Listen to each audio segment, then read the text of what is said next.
The chyron flashed, urgent and electric, slicing through the usual hum of the newsroom.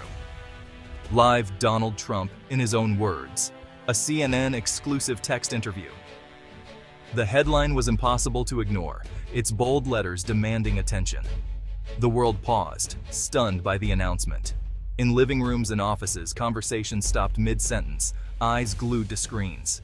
Phones buzzed with relentless notifications, social media exploded with speculation, and newsrooms scrambled to keep up with the unfolding chaos. This wasn't just another headline. It was a global event, reverberating across continents and time zones. From Tokyo to London, Cairo to Sydney, everyone watched, united by curiosity and disbelief. The world's attention converged on a single moment. The usual news cycle was shattered, replaced by a sense of urgency and unpredictability. Anchors struggled to explain what was unfolding, their voices betraying a mix of shock and anticipation. This wasn't a press conference or a polished interview. There were no prepared statements, no rehearsed answers. It was raw, immediate, and unpredictable. Every message a potential headline, every pause a moment of suspense. Hashtags trended instantly. Conversations everywhere revolved around the event. Online forums, group chats, and dinner tables buzzed with debate. The novelty was magnetic. A former president, texting live to the world, bypassing traditional filters and speaking directly to millions. It felt intimate, almost voyeuristic. Private messages on a global stage, as if the world had been invited into a secret conversation. The format itself became the story, pushing media boundaries and challenging the very definition of journalism. Tension filled the air. What would he say? How would CNN handle it? The stakes had never felt higher. The usual journalistic safeguards, moderators, real-time fact-checking, were gone. There was no buffer, no filter, just the raw feed. It was a high-wire act, no safety net. Every word, every pause, carried risk and consequence. For better or worse, this was a moment of reckoning. The rules had changed, and everyone knew it. The gatekeepers stepped aside, letting a political figure speak unfiltered. The implications were staggering, raising questions about truth, accountability, and the future of news. As the first text appeared, we all sensed we were entering uncharted territory. The world held its breath, waiting for what would come next. The digital reckoning had begun, a new era of communication, transparency, and uncertainty, unfolding in real time before our eyes. The setup was simple, just a split screen. On one side, you had the familiar face of a CNN anchor, poised and ready, while on the other, a smartphone interface buzzed with activity. It was a striking visual, blending the old world of television news with the immediacy of digital communication. Trump's live text bubbles appeared in real time, each message popping up for millions to see, as if the former president was texting you directly. There was no moderator to steer the conversation, no interruptions from pundits, and no real-time fact-checking or challenges. The usual checks and balances of live TV were stripped away. The appeal was obvious. Viewers got direct, unfiltered access to Trump's thoughts, delivered instantly, without any media filter or delay. Audiences saw everything: typos, all caps, and those infamous stream of consciousness rants. Nothing was polished or edited. For some, this rawness felt authentic, even refreshing. It was as if the curtain had been pulled back on the political process. The traditional journalistic filter was gone. Now, the audience became the direct recipient of every message, every emotion, every outburst. This was a radical break from broadcast norms, leaving even seasoned journalists surprised and unsure how to respond. Every message had the potential to be a bombshell, instantly changing the tone of the broadcast and the national conversation. The pace was relentless, set entirely by Trump's thumbs, not by a journalist's carefully crafted questions or a producer's rundown.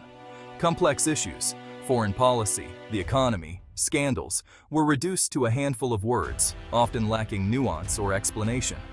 Personal grievances and matters of national security were jumbled together in the same space. Context and accountability seemed to vanish in the flood of messages. The power dynamic flipped completely. Trump now controlled the narrative, sidelining the anchor and the network itself. The format was intentionally chaotic, designed for maximum engagement and to keep viewers glued to their screens, waiting for the next twist. Viewers waited breathlessly for the next shock, the next attack, the next headline, never knowing what would come next. It was pure spectacle, prioritizing drama over journalism and blurring the line between news and entertainment. In this new world, immediacy became a weapon. Speed overtook verification, and the truth was often left behind in the rush. Inside newsrooms, chaos reigned. Phones rang off the hook, editors shouted across the room, and breaking news alerts flashed on every screen. The atmosphere was electric, tense, and unpredictable. Producers and fact-checkers raced to keep up with Trump's relentless stream of texts and statements, scrambling to verify information before it spread further. Fact-checking that usually took hours was compressed into mere seconds. Every claim had to be checked, double-checked, and sometimes corrected on the fly, all while the world watched. News was being created, consumed, and debated all at once. The cycle was relentless. Stories broke, reactions poured in, and analysis struggled to keep pace. Social media became a parallel universe. Millions commented, critiqued, and fact-checked in real time. The digital crowd was loud, opinionated, and always present. Every message was screenshotted, memed, and dissected instantly. Viral posts could shape the narrative within minutes, sometimes before journalists could even respond. The audience wasn't passive. They shaped the spectacle, sometimes spreading misinformation themselves. Their reactions fueled the news cycle, amplifying both truth and rumor. The line between journalist and viewer blurred. Viewers became sources, critics, and even fact-checkers, participating in the unfolding drama. Newsrooms tried to inject context, but the narrative moved too fast. Emotional impact overshadowed analysis, and thoughtful reporting was often drowned out by the noise. Substance struggled to keep up with spectacle. The pressure to be first sometimes outweighed the need to be right. Trump spoke directly to his base, reinforcing his reality and bypassing traditional media filters. His words echoed instantly across platforms. The battle between evidence-based journalism and chaotic communication was on full display, with truth and misinformation colliding in real time. The ground beneath our feet was shifting, and no one knew where the next shockwave would come from. The event forced a question. Was this journalism or entertainment? Journalism seeks truth and context. Entertainment seeks attention. The live text interview prioritized spectacle, short, dramatic statements over substance. Ratings soared, but credibility suffered. When news becomes entertainment, the public's ability to discern fact from fiction erodes. Extreme voices get the spotlight. Nuanced discourse is drowned out. The line between informing and entertaining was obliterated. At the heart was a classic dilemma: access versus accountability. Journalists need access to report, but must hold power to account. The live text format surrendered accountability for access. Trump controlled the topics, framing, and timing. No follow-ups, no real-time challenges, just a monologue.